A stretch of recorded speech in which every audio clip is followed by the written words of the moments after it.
আরে কি হলো, চলো চলো তাড়াতাড়ি করো। ওনারা আবার বেলা 12টার মধ্যে ওই বাড়িতে বউকে বরণ করবে বলে গেছেন।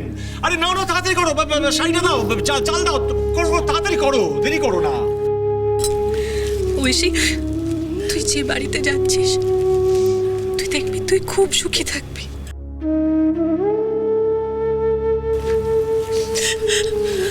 মেজদি, তুই কিন্তু আমাকে প্রত্যেকদিন ফোন করবি। খুব সুখী হব, খুব সুখী হব, খুব সুখী হব। দেখ, মায়ের আশীর্বাদ তো সবসময় আমাদের সাথে আছে বল। তাই আমি আর দেব তোর জন্য মায়ের আঁচলটা পেতে ধরছি। তুই মায়ের আঁচলেই করকাঞ্জলি দিয়ে যা, কেমন? বিধিরে বিধিরে ও বিধিরে। চালটা নেই মা, আর বল যে মা তোমার সব ঋণ আমি শোধ করে দিয়ে গেলাম। জীবন দরিয়ায়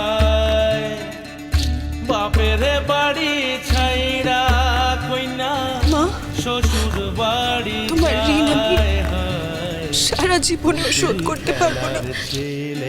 ঠিক বলেছেন, মায়ের ঋণ কোনোদিনও শোধ করা যায় না। মায়ের আদর ভালোবাসা সে কি ভোলা যায়। হায় দুটি চোখে জলে যেন নদী বইয়া যায়। হায় চরণ চলে আগে তবু মন যে ফিরা চায়। চরণ চলে আগে তবু মন যে ফিরা চায়। ঐশানীগণ, এরপর দিদি বোন দুজনেই চলে যাবে। তারপর ঐশানী যখন এ বাড়িতে আসবে, এসে দেখবে বাড়িতে তালা, দিদি বোন নিখোঁজ, আর বৃদ্ধাশ্রমের বুড়ো বুড়িরা পথে, আর আমি আজকে ফাঁকিবাজি, আজ একটা অনুষ্ঠান বাড়ি, তার মামি, বল। দেখো দেখো দেখো, আর কি পান সুপুরি বাড়াবো গো? না না না, কিছু বাড়াতে হবে না, সব ঠিক আছে, এইগুলো সব ঠিক আছে। এই কই গেলে গো, এই কই গেলে? এই তো বড় বউ এসে গেছে, এসো এসো এসো, তাড়াতাড়ি এসো। এই কোথায় গেলি? আয় আয় আয় আয় আয় আয়। মামি, নতুন বউ এসে গেছে। এই তোমরা হয় চলো, নতুন বউ এসে গেল তো। অভিয়ান, যান যান, বৌমাকে দেখুন, দেখুন, চোখ খুলে দেখুন, আমার মেয়ে আপনার জন্য কিরকম সুন্দর বৌমা পছন্দ করে নিয়ে এসেছে। আপনি তো বৌমার ছবি পর্যন্ত দেখেননি মাইনির। যান। তাই তো আজ প্রথম আমি শঙ্করের বউয়ের মুখ দেখবো। মোহিনী, এই মোহিনী, হ্যাঁ মোহিনী, সবকিছু তৈরি রাখবি। ওই দুধে আলতার থালাটা আর পায়ের ছাপ তোলার কাপড়টা। যা মোহিনী, সব তৈরি আছে, কিন্তু চিন্তা করো না। এই তো এসে গেছে, এই তো বড় বউ নতুন, এই দেখো। এসো এসো, তাড়াতাড়ি এসো, তাড়াতাড়ি এসো। মামি মামি, আমি কিন্তু বড়নের একটা ভিডিও করবো। হ্যাঁ করো করো, ওই করো, সারাদিন তো ওই করে চলেছ।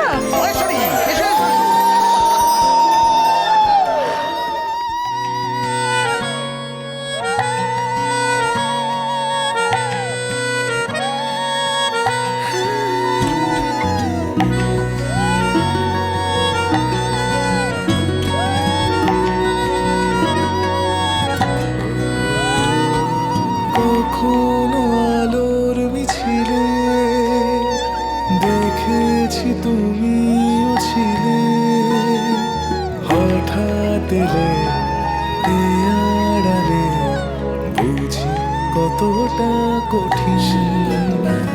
মুখটা একটু তোলো মা, দেখি ঠাকুর আমার শঙ্করের জন্য কোন মা দুর্গাকে পাঠিয়েছেন। চলি যেন আছি পাশাপাশি, সব কিছু হবে সাক্ষী থাকুক আমাদের হরগৌরী পাইস, হরগৌরী পাইস। আন্টি, আপনি?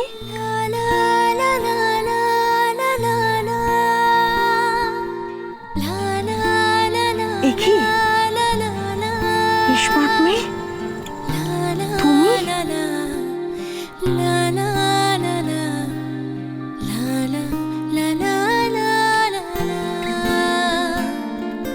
কিভাবে কথা বলি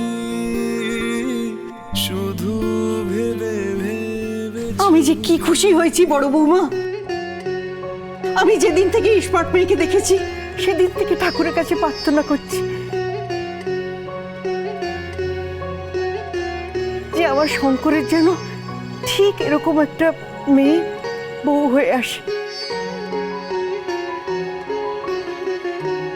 দেখো ঠাকুর আমার কথা শুনেছেন।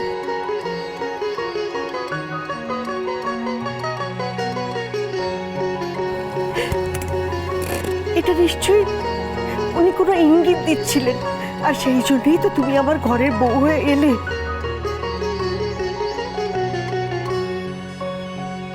আর তাই হয়তো আমাদের দুজনের বারবার দেখা হচ্ছিল।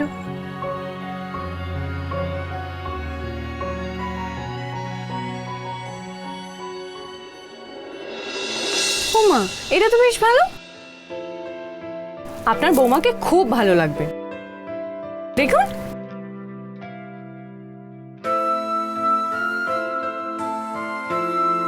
আপনি একদম চিন্তা করবেন না, আপনি সুস্থ না হওয়া অবধি আমি এখানেই থাকবো।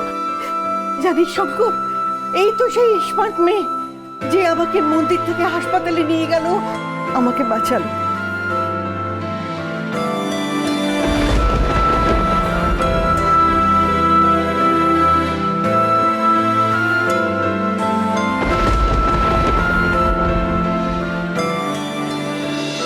এই স্কার্ফটি বোধহয় ওই মেয়েটির, মানে এটা দিয়েই উনি আপনার মায়ের ক্ষতস্থানটি বেঁধে এনেছিলেন।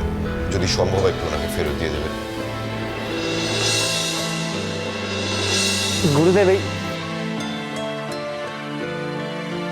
এই চিলিটা মন্দিরে যে মেয়েটা তোমার মাকে বাঁচিয়েছিল সে এসেছিল। কি বলছো তুমি মহেশ্বরী? এই মেয়ে মানে আমাদের মেজ বৌমা তোমাকে বাঁচিয়েছে?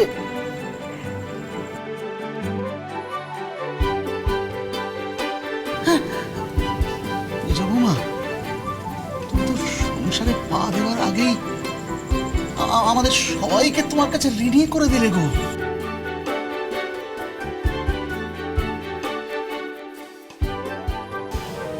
মা, আমরা তো এসব কিছুই জানতাম না। তোমার এই অকাল কুষাণ্ড ভাইটা আমাদের এইসব গাল গপ্পের কথা তো কিছুই বলেনি। ওই মেয়েকে যে মা আগের থেকেই চিনতেন সেটা তোমার ভাই জানতো না?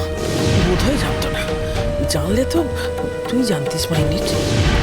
জানো, মা কিন্তু বাড়ি ফিরেই আমাদেরকে তোমার বৌদির সঙ্গে গল্প পরে করবি, আগে আমাকে বরণ করতে দে।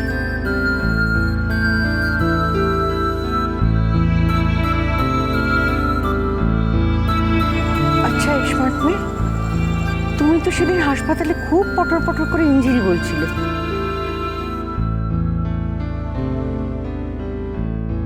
তা তুই নাকি লেখাপড়া জানো না, তুমি অশিক্ষিত।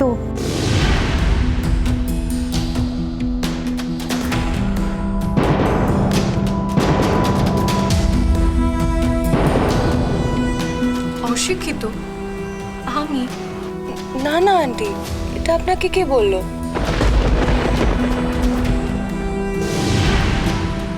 আমি তো এইচএসে 10th হয়েছিলাম। আমি একটা খুব নামকরা ইউনিভার্সিটিতে পড়ি।